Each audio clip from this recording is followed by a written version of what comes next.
Hi everyone, this is Heather Lottinen from the Flourish Academy. This is episode 278, and today we're talking about aperture and depth of field.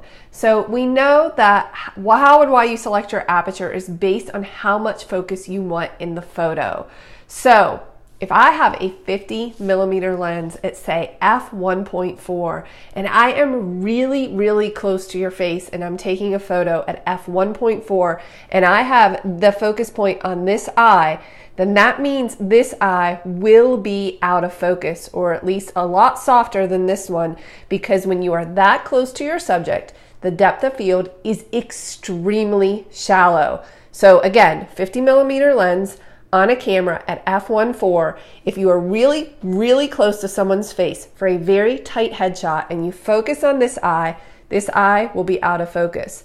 But if you leave everything the same and you back up several feet to get more of the person in the frame, then their whole face will be in focus. And that's because as the distance increases between you and your subject, the depth of field also increases at the same aperture. I can tell by the looks on your faces that you don't believe me. So we're gonna prove it. Okay, the reason this came up is because last evening I was shooting with a friend of mine, and so I had explained this to her in the past and she understood it, at least conceptually. But we were in her basement studio and it was kind of a tight space, and we were talking about photographing her two children at f5 to make sure they were both in focus. So again, I explained about distance, it matters how close you are, and I said, you know what? Let's set up an example so you can really see it. So I have some homework for you. If you're having a hard time grasping this, or you just need something visual to understand it, this is what I would like you to do. I would like you to get a person who will allow you to photograph them somewhat willingly, and then some other type of object. So in our case, when we were shooting, I picked up a stuffed animal that was on the floor, but I'm thinking this would work really well with a book. So I have a book in my hand. So what I want you to do is take a photo at f5 really closely to someone's face and have them hold the book, maybe back here. And then you can zoom in and see that their face is in focus and that the book is out of focus.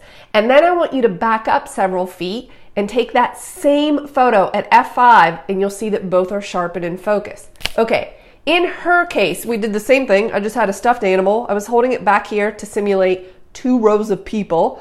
She was probably, when she took the first photo at f5, she was probably, I don't know, maybe 6 feet away. That's just shy of 2 meters from me. And then I had her move closer about half, so maybe 3 feet, maybe around a meter. And when she was about a meter away from me at f5, like this, focused on me, the book was out of focus, or in her case, the stuffed animal. Then when I had her back at 6 feet, she was focused on me, we were both in focus. I want you to try this. I think it would work really well with a book because it's very easy to tell when it's soft and not completely in focus. So the point here is that the distance from you to your subject really matters when it comes to depth of field. That is, as you back up further away, depth of field increases at the same number, which means that you can get away with a lot more the further away you are. But the closer you get, the more you have to think, how much depth of field do I need? And I have to be aware of my distance. For instance, one time I took a photo of a couple at Penn State main campus. It was beautiful. That's where I graduated from. And I was like a football field away, really far away. And I shot them at f1.4. And they are completely sharp and in focus, but they are way far away in the frame. Now, if I got close to them and tried something like that, no, that's not going to make sense. So distance, aperture, and depth of field do matter. And if you want to run a little test, grab a book and hopefully a willing subject and try this out. I just used f5 as an example, but again, she was close at f5, the book was out of focus, and a little bit further back, we were both in focus. Will you let me know if you try this or if it works? Or maybe you could even post an example and explain to everyone that you understand. That would be great. I'll see you in the next video.